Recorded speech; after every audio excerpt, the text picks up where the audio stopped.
Entra para el quiz. Última y lo más probable para el parcial.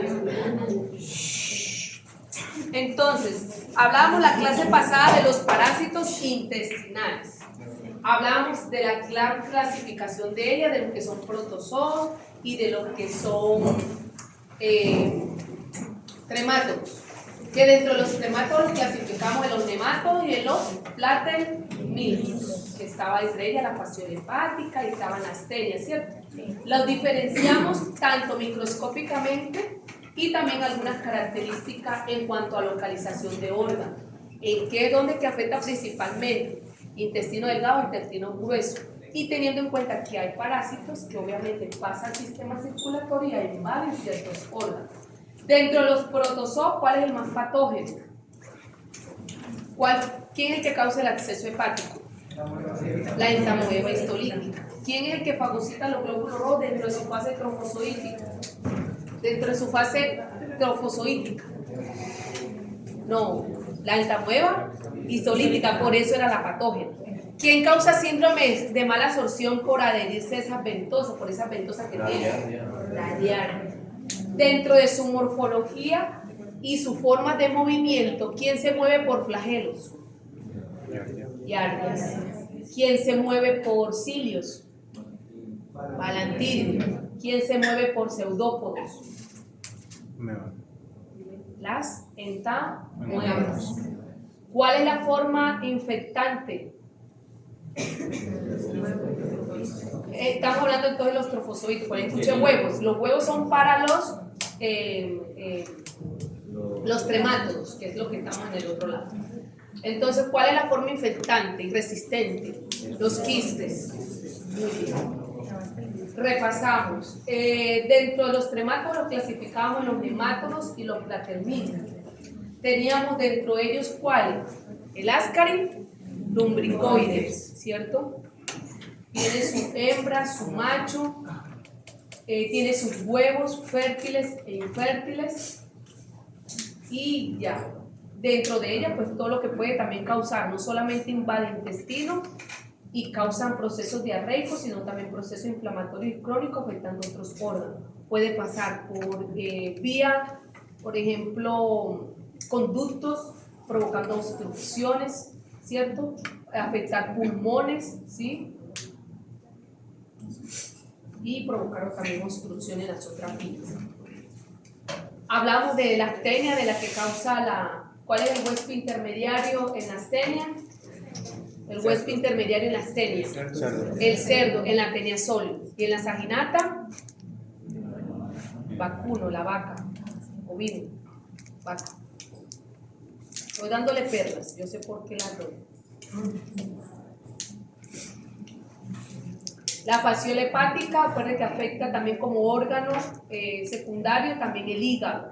Y además del hígado, cuando ya se forma su forma adulta, se depositan en los conductos biliares, provocando ictericia poshepáticas. ¿Qué más hablábamos? En cuanto a la gran clasificación y sus formas. Ojo con las formas. Bueno, ahí hablamos de huevos. ¿Listo? Dentro de las fases de ella, los huevos, larvas y los adultos. Por lo general se diferencia entre macho y mujer los adultos, excepto los platelmiltos que son hermafroditas, como la fasciola, ¿cierto? La astenia es el más grande, puede medir hasta metros 5 a 10 metros si estamos hablando de la saginata y sol. La diferencia de ellos son los proglótides, las ramas uterinas. Bien, ahí vamos con cuanto eso. Estrongiloides circularis, causando anemias también. Casi el macho no se diferencia. Bueno, ahora nos vamos con otros parásitos bacanísimos, rarísimos. No, la belleza. No, lo máximo, lo más. Tenemos las 2 y me dice. Número 1. Ahora viene el aprendizaje de hoy, es conocer los parásitos tisulares en humanos, pero vamos a ver 3 específicamente, llegó Don Urbano, el ciclo de vida de ellos y cómo lo vamos a observar microscópicamente y macroscópicamente en la patología asociada. Igual, vamos a hacer la misma metodología. En este caso, vamos a hablar de la enfermedad, la malaria, por ejemplo. Malaria. Vamos a hablar de la leishmaniasis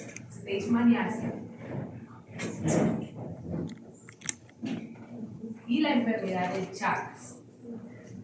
Nos vamos a enfocar en esas tres.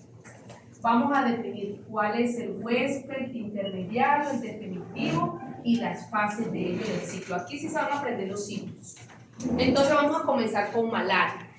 Si hablamos de malaria, ¿cuál es el agente causal?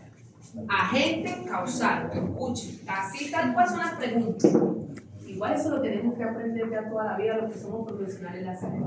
Agente causal. ¿Cómo se llama? ¿Quién te causa a ti la malaria? ¿Cómo se llama? Mesa con P. Plasmodio. El género Plasmodio.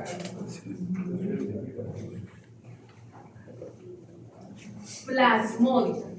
Que hay varias especies de ese plasmodio. ¿Cuántas especies hay? 4. Ajá. Tenemos el ovale, vivas, falcíparo y no huésped. Son 4. Dentro de esas 4 especies, ¿cuál es la que causa más daño porque se adhiere ahí a la endotela? Falcíparo. A los capilares, causando más lesiones más fuertes en el paciente que lo puede llevar hasta la muerte. ¿Qué produce? ¿Dónde? ¿En qué parte de la célula es donde ella provoca el daño? En el humano cuando es infectado. Estamos hablando de los humanos que somos infectados y tenemos la patología que se llama malaria. ¿Qué es lo que pasa que hace que ese parásito nos cause daño a nosotros o llegue el paciente usted con una sintomatología característica y usted está diciendo lo que está pasando en el interior del paciente es esto? ¿Dónde invade ello y comienza a reproducirse? ¿En qué parte de las células? En los glóbulos rojos. Él tiene unas fases que es preeritrocitaria que se da en el hígado, pero en los glóbulos rojos es donde él finalmente comienza a hacer su reproducción y provocar el daño. Entonces, la principal causa de la malaria es una anemia hemolítica. ¿Se acuerdan cuando veíamos bioquímica que les hablaba de los tipos de ictericia? Que prehepática, hepática y bien bacana poshepática. Cuando les decía prehepática era porque había algo que destruyera los glóbulos rojos antes de cumplir su ciclo de vida, o por ende que aceleraba ese proceso sin llegar a cumplir el ciclo completo. Y una de ellas son los parásitos, en este caso tisular como la malaria. La malaria provoca una destrucción de los glóbulos rojos, por eso que el paciente llega a producir una anemia de tipo hemolítica. ¿Qué tipo de ictericia presenta el paciente en este caso? Prehepática. Excelente. Prehepática. ¿Por qué le digo eso? Porque yo puedo conjugar un caso clínico con malaria y también le puedo colocar el valor de las bilirrubinas a ustedes. Para conjugando eso se saquen el tipo de ictericia. Mire lo que puede llegar un parásito también a afectar el metabolismo de las bilirrubinas. ¿Ok? Bueno. Estoy haciéndole como un resumen a grosso modo para entrar aquí en materia. A mí me encanta así. Entonces vamos acá. Listo. Entonces miremos el ciclo completo. Bueno, en cuanto a la agente causal, hace parte de la rama apicomplexa, de la subclase Pulsidia, de la familia Plasmodidae, del género Plasmodium y las 4 especies. Son 5, cada una con un hueso. Miren este ciclo. Entonces, bueno, el vector, no hablamos del vector, hablamos de la enfermedad, el agente causal, pero ¿quién lo transmite? ¿Quién lo lleva? ¿Cómo el vector? ¿Cómo se llama el vector? Anófeles.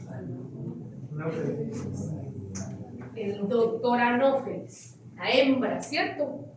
Dentro de él también se dan unas fases. Listo, que va al estómago, en el intestino y finalmente lleva los esporozoitos en la boca.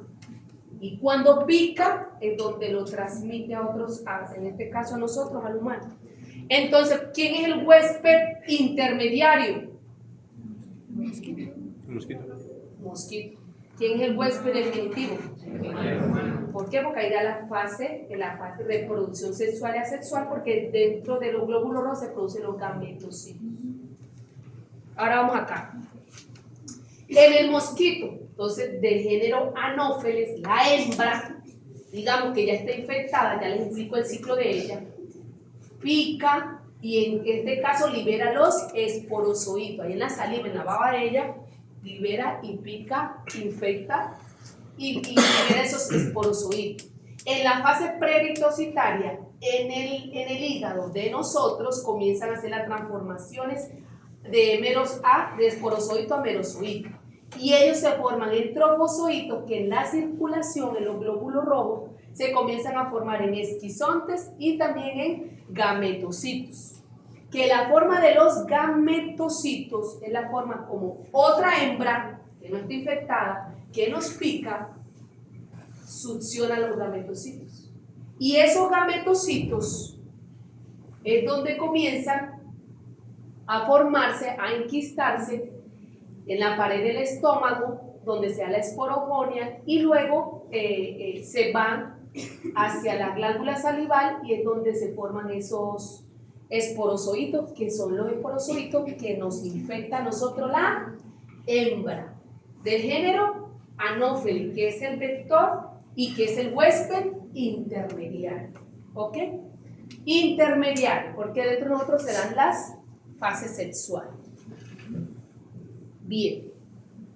La transmisión puede ser vectorial, que es la principal forma como nos da esta patología. Es a través del Anopheles, cuando nos inocula los esporozoitos. De forma indirecta, a través del glóbulo rojo, no es muy común, pero uno de los requisitos es, nosotros por eso hacemos más que todo en los procesos de transfusiones, se tiene que hacer todo lo que es que esa sangre esté completamente limpia, libre de microorganismos, de anticuerpos que pueda generar este tipo de proceso infeccioso. Y transmisión vectorial de una madre infectando al feto.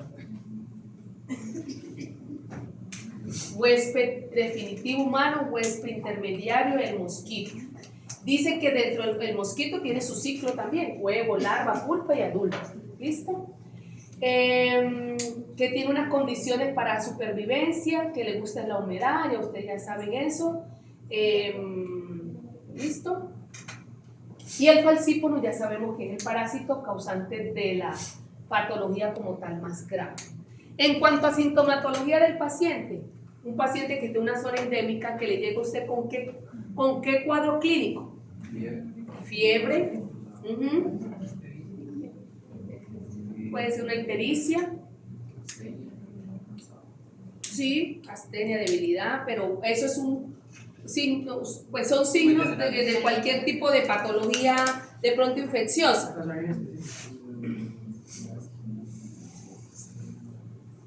Fiebre, dolor de cabeza, escalofríos, ¿sí? Anemia por la pérdida de esa destrucción de los glóbulos rojos, ¿cierto? Y que los síntomas pueden aparecer dentro de 10 a 15 días después del proceso infeccioso. Miren aquí algo clave que les puse. Citoadhesión. ¿Quién lo provoca? El plasmodio, el agente causal más pues, patógeno, más grave, que es el falciparum, que puede llevar hasta la muerte. El fenómeno de citoadhesión. Se adhiere a las paredes, los capilares, en donde comienza a destruir ciertos tejidos y ahí puede provocar daño. Ahora vamos acá, que es la parte microscópica, la que no les gusta, ¿no? Pero ahí es el chévere. Entonces, ya saben, dentro de la fase urbana, en los glóbulos rojos, las formas, valga la redundancia, que se crean por la infección son los trofozoitos. ¿Recuerdan que les dije que se forman en merozoitos y en gametocitos? Pero los trofozoitos es lo que nosotros identificamos como método directo. ¿Y qué método directo? Llegó el paciente, escalofrío, fiebre, malestar general, ¿cierto?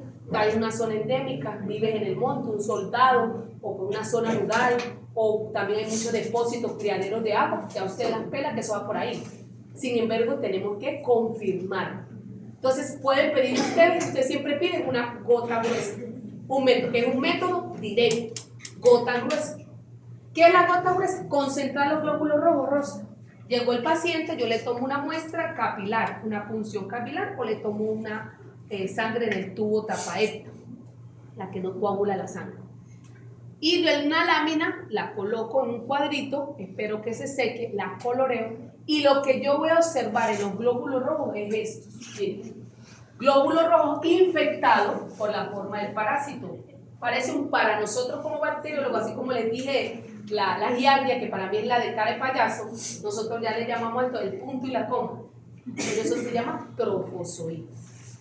Hay personas que lo saben diferenciar cuáles son los gametocitos, pero con solo ver esto ya sabemos que es malaria. Miren los glóbulos rojos y miren la forma del parásito. Mírenla tal cual. Miren, aquí está, aquí está, aquí está. El glóbulo rojo infectado donde provoca lisis y destrucción del hígado. Con gota gruesa. Pero también hay pruebas rápidas, inmunocromatográficas, como también les hablamos. Esa prueba rápida que dice positivo o negativo, que siempre lo tiene usted, que son los cassettes, en donde ya detecta la parte de anticuerpos presente contra el plasmodium. Y si está positivo, bueno, ya el paciente tiene ese proceso infeccioso a través de inmunocomplejo, antígeno, anticuerpos. Y también ya métodos fluorescentes ya más especializados para poder ver las formas de ese parásito. Eso, ¿no, Pedro? Y aparte viene de día feliz, libre. Pues, profe, la primera vez que le llego tarde. Y así de particular, mostrando el cuerpazo, que le espera. Bien, entonces, ojo. La forma que vamos a encontrar en sangre periférica son los trofozoides. Trofozoides. Si me colocan gametocitos, igual se los valgo, pero son la forma que nosotros podemos ver en sangre. Trofozoitos. Listo. Vamos para las otras dos patologías. Salimos de la malaria, la parte de laboratorio, obviamente, más corta, y vamos para la leishmania, o la leishmaniasis, que es la patología. Dentro de la leishmania y el Chagas, ellas dos tienen algo en común, ellas dos, que dentro de su clasificación hacen parte, también las clasifican como las kinetoplastidas. ¿Qué significa eso? Que ellas tienen un kinetoplasto dentro de su estructura morfológica, ¿sí? Tienen núcleos, tienen varias formas, donde tienen un núcleo, un kinetoplasto, y tienen flagelos. Esta es la forma de la mastigote redondita y esta es la forma del epimastigote o el tripomastigote, dependiendo donde esté localizado el kinetoplasto. Sí, delante del núcleo o detrás del núcleo. Tiene su nombre. Dice, posee un kinetoplasto, tienen diferentes características morfológicas durante su ciclo de vida, tienen flagelo, y el tripanosoma y la leishmania son los principales de importancia médica, por eso hacen parte dentro de esta clasificación general. Pero las dos son distintas. ¿Listo? Su transmisión es distinta, vector es distinto, y lo que vamos a encontrar también en sangre periférica, también dentro de sus formas es distinto. Vamos a mirar. Pasamos y comenzamos. En cuanto a distribución, miren, dentro de los países tenemos Sudamérica, Colombia es uno de ellos, África, Australia, parte de Europa, donde podemos ver en zonas selváticas donde podemos encontrar estos vectores, en este caso, y por ende la patología. Entonces les hablaba aquí dentro de las características biológicas del parásito, ¿sí? Vemos tiene su forma epimastigote. Entonces epimastigote porque ¿dónde tiene el kinetoplasto? Este es el núcleo, está detrás, o sea cerca aquí, miren, y este es el flagelo. Y si yo digo tripomastigote, ¿dónde está el kinetoplasto? Delante del núcleo. Miren, tripomastigote porque tiene el kinetoplasto delante del núcleo y epi detrás. ¿Sí se dan cuenta? Y a mastigote, la forma redondeada de ella, que no tiene los flagelos. Es la forma como lo vamos a encontrar dentro de los macrófagos. Bien. Ahora vamos a mirar los vectores y ya. Comenzamos con, este es para Chagas. Bueno, empecemos con Chagas. Chagas. Dentro del Chagas, ¿cuál es el agente causal? Mírenlo cómo está aquí. El triatoma infesto. Este es el ciclo de vida de él, ¿sí? Donde va huevo, larva y el adulto. ¿Y cuál es la diferencia de él y con malaria? ¿Cómo infecta? ¿Por la picadura o por la defecación? La defecación. O sea, el parásito está a nivel intestinal, que no pasa a boca, sino que a nivel cuando defeca. Cuando pica, la estimulación de esa picada hace que nosotros nos rasquemos. Y el proceso de nosotros rascarnos que hace que nos inoculemos el parásito, en este caso, que esté presente. Muy bien, por el vector. Su zona donde más la vamos a encontrar es cosas secas, madera, ¿sí? ¿Cómo es que se le llama eso? Arcillas, ¿sí? Los caseríos, esos viejos, es donde podemos encontrar más este tipo de vector. Vamos a mirar paso a paso qué es lo que pasa dentro del vector y dentro de nosotros, para mirar qué forma es que nosotros realizamos y podemos observar a nivel microscópicamente. Dentro del ciclo de vida, entonces, vemos que este vector, el triatoma infesta, lo que nos va a nosotros suministrar por la materia fecal es el tripomastigote metacíclico. Ojo, tripomastigote metacíclico. Mírenlo aquí, con su membrana ondulante, con su núcleo, con su pinetoplasma. Y cuando él defeca y nosotros nos rascamos, pues eso es lo que nos vamos a inocular nosotros. La forma del tripomastigote metacíclico. No se les olvide. Ese tripomastigote metacíclico penetra en diferentes células del cuerpo y se convierten en amastigote. ¿Por qué se convierten en amastigote? Porque son fagocitados por los macrófagos. Entonces se convierte más, pierde su núcleo y se convierte en amastigote. Y dentro de los amastigotes intracelulares se van convirtiendo en tripomastigotes, que son los que salen en la circulación sanguínea. Entonces, vuelvo y pregunto. Cuando le tomo la muestra al paciente, hago mi extendido de sangre periférica y lo que voy a observar son los tripomastigotes de manera directa, que observa la forma del parásito en vivo y directo. Si el paciente, pues obviamente está en esa fase aguda. Bien, ¿qué es lo que pasa dentro del vector? Dentro del vector que toma esos tripomastigotes, se convierte, en este caso en el intestino medio, en epimastigote, luego en el intestino medio se multiplican y se convierte en tripomastigote metacíclico. Pregunta de examen. Dentro de las formas biológicas del parásito, en el humano hay la formación de epimastigote, ¿verdadero o falso?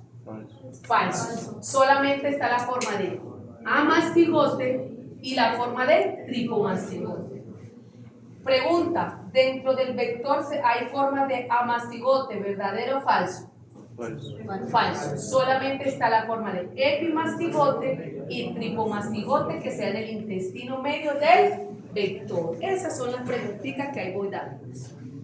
Vamos a mirar dentro de la clasificación o de la historia natural de presentar signos característicos y daño al paciente. Hablamos de una fase aguda y de una fase crónica. Una fase aguda que a veces puede parecer asintomática, simplemente se infectó, se produjo la lesión, iba a decir el nombre, se me fue, en la inoculación del tripomastigote metacíclico, ahí se produjo el daño, digamos, se tuvo algunos medicamentos, pero como ya vieron que no hubo más allá, no siguió con el tratamiento. ¿Y qué pasó dentro del cuerpo humano? ¿Qué pasa con el parásito? Se invade capilares, queda calladito, genera respuesta inmune donde con su parte antigénica se oculta del sistema inmunológico del humano, queda ahí latente, calladito, no fue destruido completamente Y oh por Dios, parece un paciente después ya de 20 años de haberle picado el mosquito con megacolon, problemas cardíacos, problemas ya graves de órganos. ¿Por qué? Porque ya después si daña el endotelio de esos órganos donde ya prácticamente el daño está hecho. ¿Ay, de qué fue? Por la infección por el tricomastigote. Bueno, miremos aquí un momentito dentro de la fase. Les coloqué una fase aguda y una fase crónica. Una fase aguda, semanas, pues, o pocos meses después de la infección. Ya hablamos de fase crónica, años. Respuesta inmunitaria, donde predominan los linfocitos T2 con una producción de interleuquinas como la 4 y la 10. Y en cambio aquí predominan las C1 con liberación del factor de necrosis tumoral alfa y gamma. Activación intensa de macrófagos y ya destrucción celular, básicamente de órganos. Carga parasitaria, pues alta. En este caso lo que vamos a observar aquí son amastigotes intracelulares. Ya les voy a mostrar el ciclo. Amastigotes intracelulares. Allá baja. Manifestaciones clínicas, lesiones cutáneas, única, múltiple. Y en la fase crónica, úlceras crónicas, cicatrización, mucocutánea, destrucción progresiva. Listo. Y aquí vamos a ver infiltrado inflamatorio agudo con macrófago y aquí ya como granulomas con fibrosis. Dentro del diagnóstico de laboratorio, aquí con una fase aguda con un aspirado para poder observar los amastigotes y aquí ya pruebas serológicas complementarias. Bien, dentro de la fase aguda, lo característico, miren, el signo de Romaña, que es donde vemos que el paciente comienza, ya está infectado en las manos, comienza a rascarse el ojo y comienza a verse ese proceso, ese edema alrededor del ojo, signo de Romaña. Listo. Y ya en las crónicas, ya trastornos de conducción, insuficiencia cardíaca congestiva, afectando las válvulas cardíacas, tromboembolismo y visceromegalia. Las vísceras se agrandan, producto por la carga parasitaria y los daños produciendo granulomas. Un Chagas congénito, la mayoría de los niños con infección congénita son asintomáticos y pueden llegar a producir hepatoesplenomegalia, ictericia, prematurez, bajo peso, anemia y llegar a producir también taquicardia.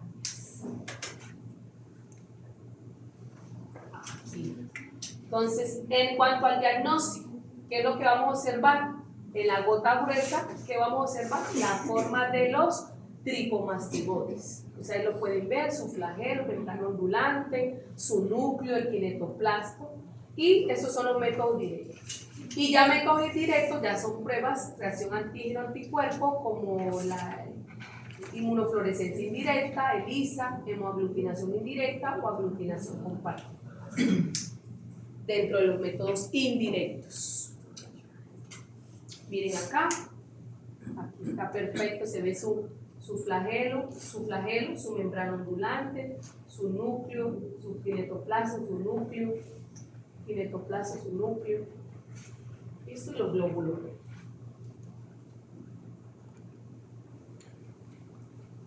Bueno, dentro de la leishmania vamos a ver que esto tiene una clasificación, existe, si hablamos de género, hablamos de la leishmania SP.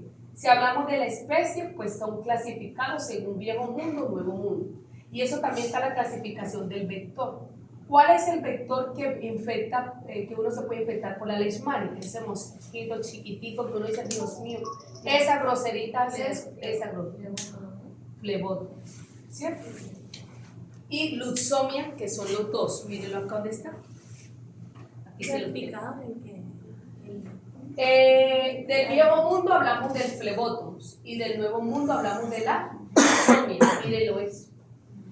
Mire cómo son sus patas, cómo es su forma en cuanto al vector. Dentro del vector también tiene su fase de huevo, larva, pulpa y el adulto, que puede tener reservorios también a través de otros animales. Y me devuelvo un momentico acá en la gráfica. Algunas de las especies del Viejo Mundo, Donovani, Major, Trópica, Listo, que cada uno de ellos tiene una particularidad. Que algunos pueden causar leishmaniasis visceral, otros cutánea y otros mucocutánea. Del Nuevo Mundo encontramos aún más especies, pues prácticamente son nombradas también por los países donde son aislados y demás. Pues como ven, tiene guayanense, peruviana, brasilenses, que la que más conocemos nosotros acá es la brasilense también. Ya les voy a mostrar un cuadro.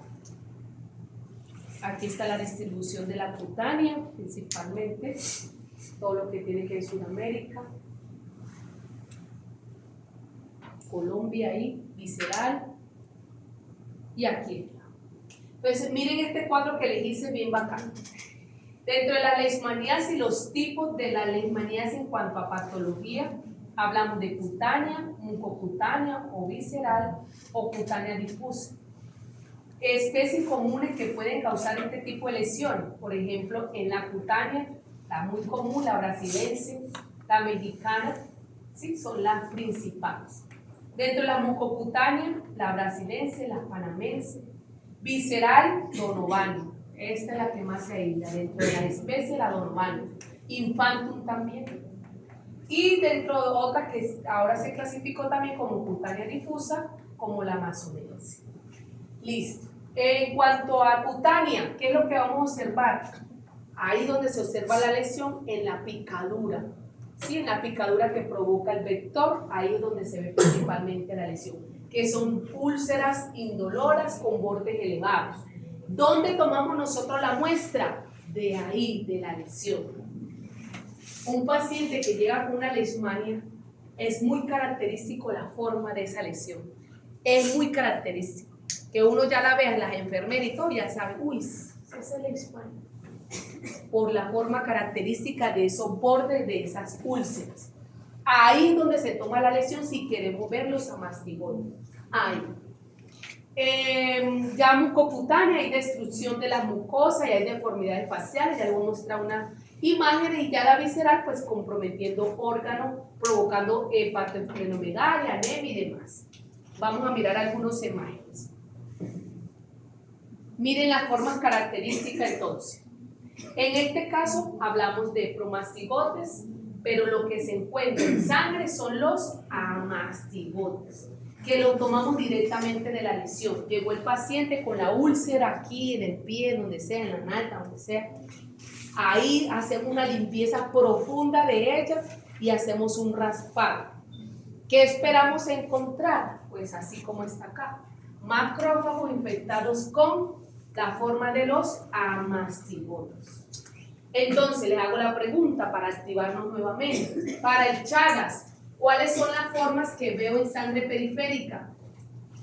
El tricomastigote. Veo ya la forma del flagelo, membrana ondulante, cinetoplasma y núcleo. En la leishmania, en la lesión del paciente, ¿cuál es la forma que veo? Los amastigotes. Los amastigotes. Ojo con esto. ¿Y qué veo acá? Desde aquí. Los trofozoitos. ¿Qué ves tú? Así, los trofozoitos.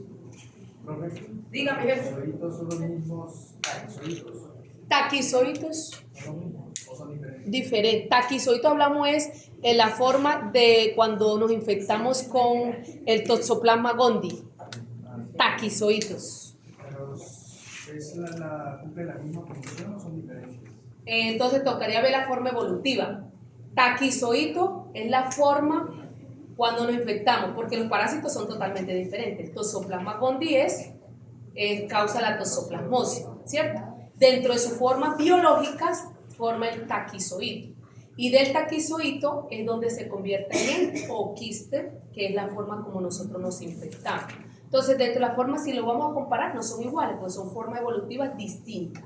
Pero también, ahorita Pedro, que me sacaste el chip, el Toxoplasma gondii también hace parte de la clasificación de los parásitos tisular, sino porque estoy hablando de 3, pero si yo clasifico al Toxoplasma gondii, hace parte también. Cuyo huésped intermediario en este caso es, el huésped definitivo es el gato, porque dentro del gato es donde se da la parte sexual y asexual en la parte digestiva. Y nosotros somos los intermediarios, que tenemos taquizoíto, bradizoíto y oquista. Muy ¿Y bien. el ratón cuál sería ahí? El ratón, ¿por qué el ratón? Porque también ahí en el sitio del libro aparece también, aparece el ratón, el gato y nosotros. Debe ser reservorio, porque el gato a nivel intestinal no tiene para formar la forma sexual. El gato, son inclusive, ni siquiera el gato, son los felinos, la raza de los felinos. Sí, por el gato no. El ratón no.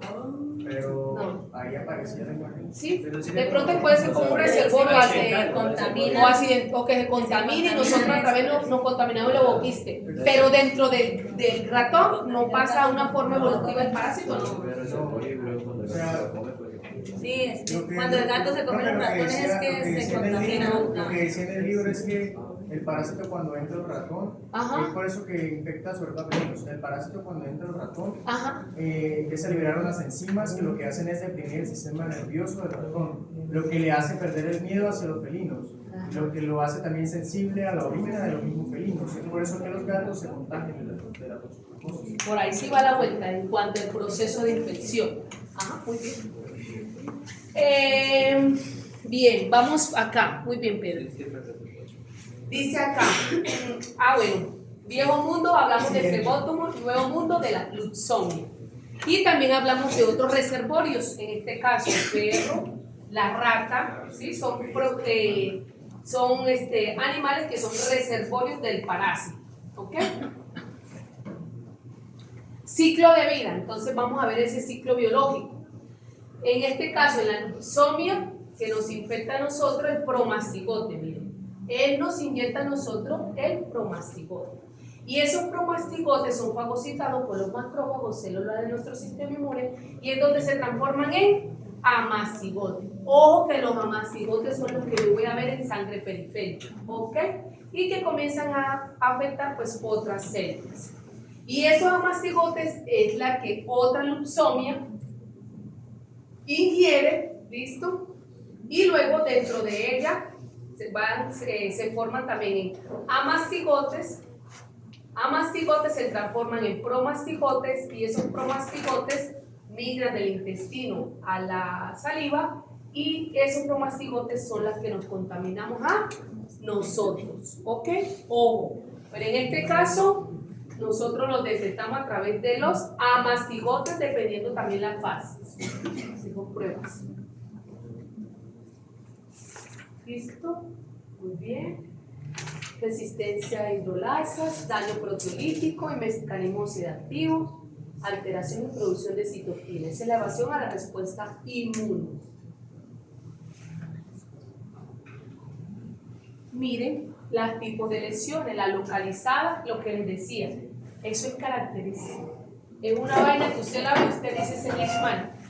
Se le hace la limpieza, un lavado al paciente y se toma tejido para poder hacer la coloración y observar los amastigotes.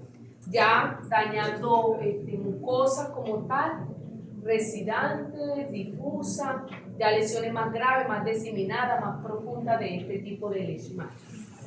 Esos ya son aldeas, ¿sí? Que podemos observar de pronto más estas. Yo he visto hasta esta y estas en Jacopí, pero el resto de estas no. Pacientes vivos directos.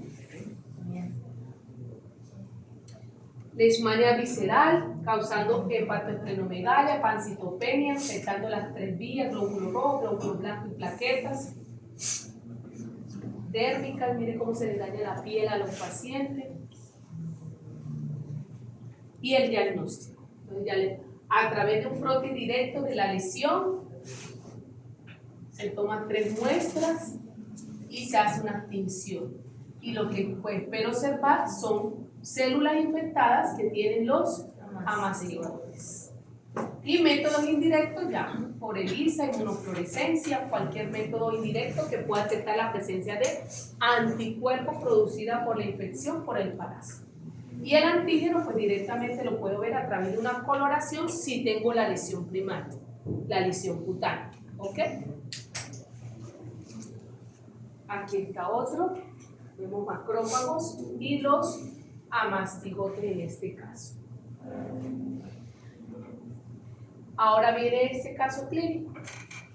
Hombre de 28 años, procedente de zona endémica, consulta por fiebre alta, escalofrío y sudoración, la famosa triada. Presenta anemia y esplenomegalia. En el frotis de sangre periférica se observaron trofozoitos en anillos y gametocitos en forma de luna. Diagnóstico. Agente causal.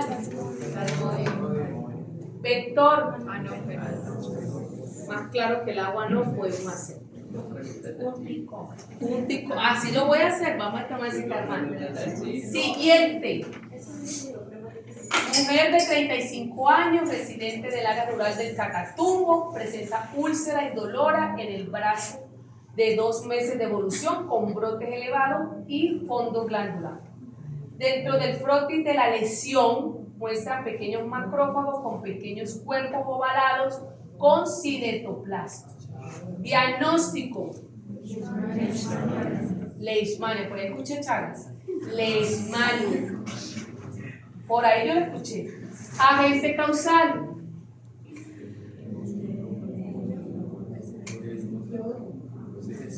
Ese es el vector. ¿Cómo se llama el vector?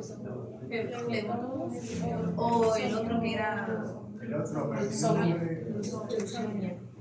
Agente causal. Leishmania, ¿qué es? SP. La leishmaniasis. Yo le pregunté diagnóstico. Leishmaniasis. Agente causal. Leishmania. SP, pero en este caso yo les puse un cuadrito que cuál podría ser, brasilense, por ejemplo. Pero esa es la especie. Me dicen el género, Leishmania SP, ya sé que captó. Y si me dan la especie específica, bueno, también. Pero si no, con SP ya. ¿Cómo es que llama el vector, profesor? Luxomia. Luxomia. Luxomia. Vamos para el último. Niño de 7 años de zona rural de Arauca con fiebre, edema, signo de Romaña, hepatosplenomegalia y miocarditis. Muy fácil, muy fácil. Frotis. Tripomastigote con núcleo central y cinetoplasto o kinetoplasto también posterior. Diagnóstico, mírelo acá donde está. Agente causal. Vector. Son los mejores. Yo los espero el martes a las 12, juicioso, a hacer el quiz. Y después de eso nos vamos. Voy a calificar por el quiz. Son 80 quizzes, 79. Ya acabamos. Háganlo pareja porque se 40.